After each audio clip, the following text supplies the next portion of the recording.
U.S. side for their overwhelming response. If you say that the restrictions will be lifted in June or July, it's hard to say because it still leave the U.S. side to make the decision. But we talk about restrictions, we talk about especially the restrictions on the international flights. So that's not really the rational ones. We really hope them to lift all these unnecessary restrictions as early as possible. It's not just facilitate our travel. What we want to say is the containment of the epidemic will be achieved, because as all the countries can contain the virus, can we travel freely? And this is something we really want to see at an early date. So we talk about not only for their studies, but also talk about job opportunities. Because of the epidemic, we're going to have a big impact for sure to the economic development. Then we talk about employment, especially for overseas students back to China or finding jobs in the United States. Any special policies? So since China's reform and opening up 4 decades ago, Comrade Deng Xiaoping paid a visit to the United States, and we had a quite good students exchange between both sides. And General Secretary Xi also mentioned many times that encourage our students to go back to China, make their contribution. This policy have not been changed. So we talk about how to better facilitate overseas students to find a job in Chinese. So this is a part of the national strategy. We want to have a talent pool to support China's development, and also really have a high hope and expectations on our overseas Chinese. Hope they can use their expertise to contribute to the development of China. And we also talk about actually back to the 19th National Party Congress. We really want to pull together our talents and leverage their strengths and wisdom to make China more prosperous. And then under this national strategy, we talk about China right now focus on 6 stabilities in terms of employment, the finance, domestic and foreign investment, foreign trade, and expectation. So top of all these 6 priorities, employment always top of the agenda. So that's also applied to our overseas students. So if you go back to China, if you want to find job opportunities, actually the emphasis really like to play its role to find more opportunity for our students. I think this is really a opportunity, and also the question concerned our overseas students. I'm really glad to hear this news. So this is really a good opportunity to gather our 4 students representatives in the United States to have this communication with our ambassador. So as Mr. Cui, you also the overseas students once in your life. So it's a very good opportunity, and I know. So you 4 actually represent a large number of overseas students in the United States and also in other countries. So not only the ambassador to the United States, and also as a veteran overseas student, I would like to say 3 things. First,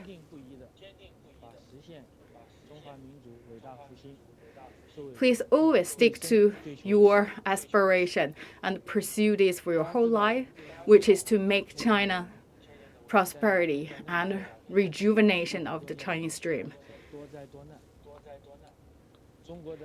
So we know China actually experienced many difficulties, ups and downs, especially since the Second Opium War. Last year, we just celebrated the 70th anniversary of the founding of the People's Republic of China, and next year we will celebrate the 100th birthday of our party, the Communist Party of China. We talk about the current hard-won achievement should be attributed to all our patriots And we believe we should have every confidence that we will for sure rejuvenate our country. We talk about a journey.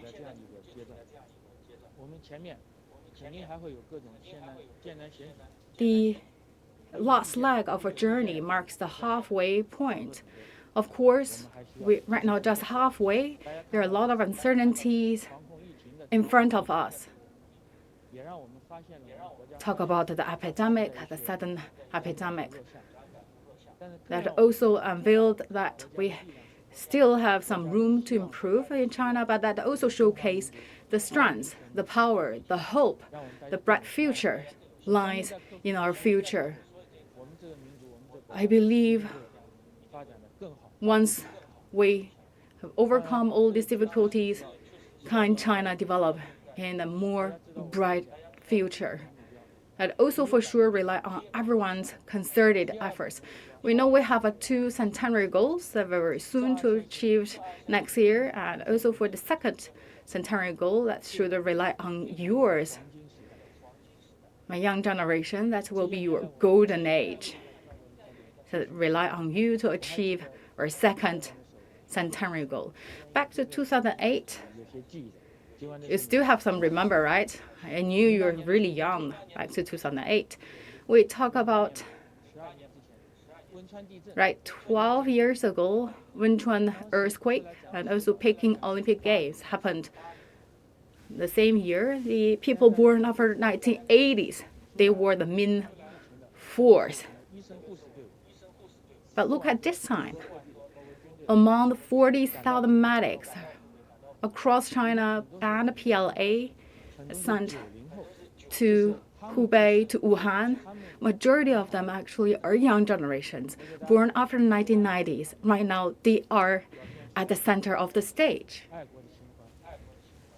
They showcase their patriotism, and they are heedless of the danger. They showcase their professionalism and boundless love. Some of them, I believe, has the same age as yours. Of course, you are all talented people. So first of all, please protect yourself well. Stay healthy mentally and physically, and finish your studies. Well, for sure, you will create a good career in China. And second, so we should stay firmly in the United States to strengthen a sustainable and sound bilateral relations. There are some twists and turns happened in our bilateral relationship, and sometimes you feel that the uncertainties or discrimination, certain United States people that had the words or deeds not respect the Chinese side, but we should have the confidence and should not change our confidence and attitude and the position. We really want to build our bilateral ties in a coordinated way, because as General Secretary Xi proposed that we need to build a shared community for humankind, especially under the current circumstance. We should work together to make a concerted effort to build a beautiful home for everyone. We'll talk about this shared destiny that should also rely on the efforts made by both sides to develop the win-win relationship between both sides.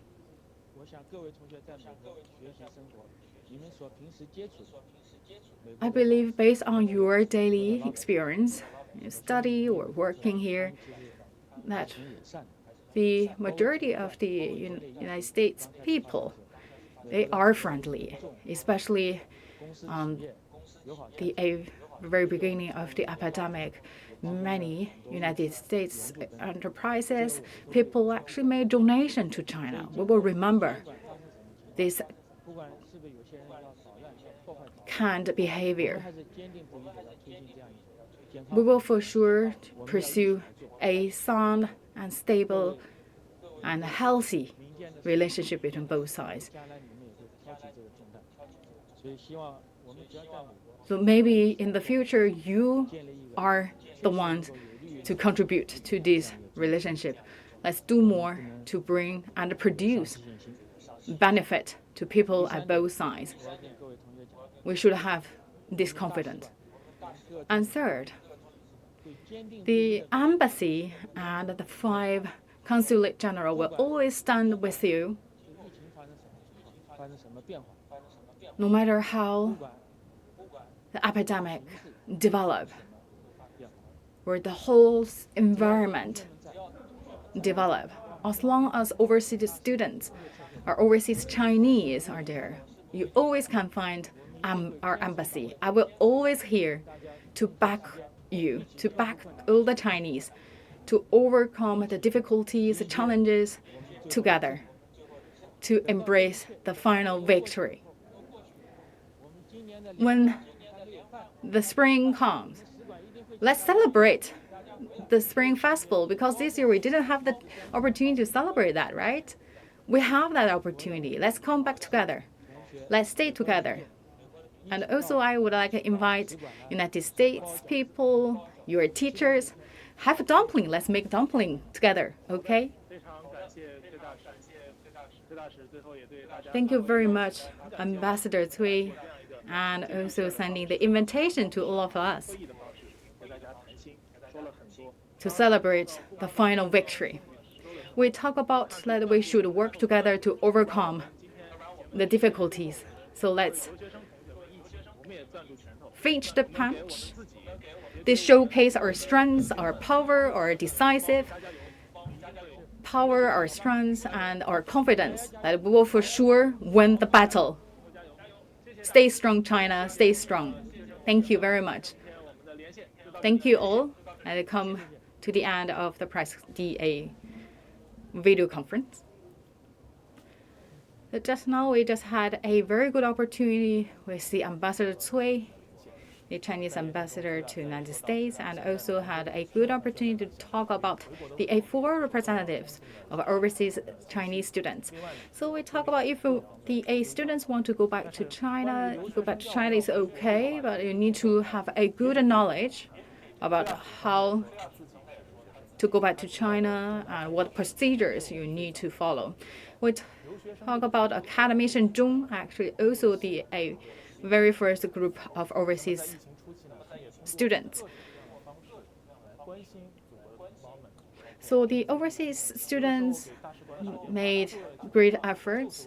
So we talk about at the very beginning of the outbreak of the epidemic, our overseas students, our overseas Chinese made great contribution in terms of making donations. We believe it's also the time for us to show more care to our overseas students. We are one family. Let's stay together and overcome this difficult time. Thank you.